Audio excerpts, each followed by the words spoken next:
Për diskutuar më shumë për atë se çfarë prodhoi mbrëmja e djeshme, do të diskutojmë me trajnerin e futbollit Gentian Mezani. Gentian, përshëndetje.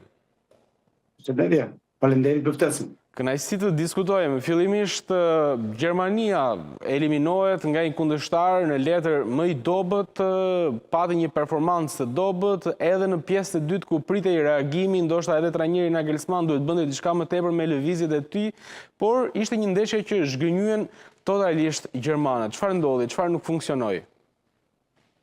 Atëherë, unë mendoj që ajo që u pa dje, një eliminim i Gjermanisë, mendoj që ishte i parashikuar dhe më parë mbas atyre që Gjermania kishte shfaqur në të tre ndeshjet e mëparshme.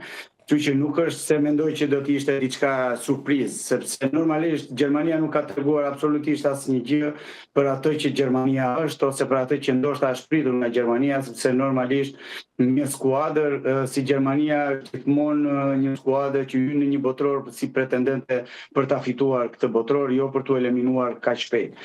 Por futbolli ka dhe surpriza dhe nuk diskutohet, por ajo që unë pash dje ose po gjithë kanë parë dje, tifozeria mendoj që nuk ka qenë Gjermania që është mundur nga Paraguay, por ka qenë Gjermania që ka mundur veten, sepse mendoj që nuk ka bërë asnjë gjë për ta fituar këtë ndeshje, ishte shumë e padisiplinuar taktikisht, ishte shumë e avashtë në fazën ofensive, me ato pasimet e shumta dhe të tepruara, me një, do të thosha, neglizhencë në të gjitha aspektet dhe një mos dëshirë.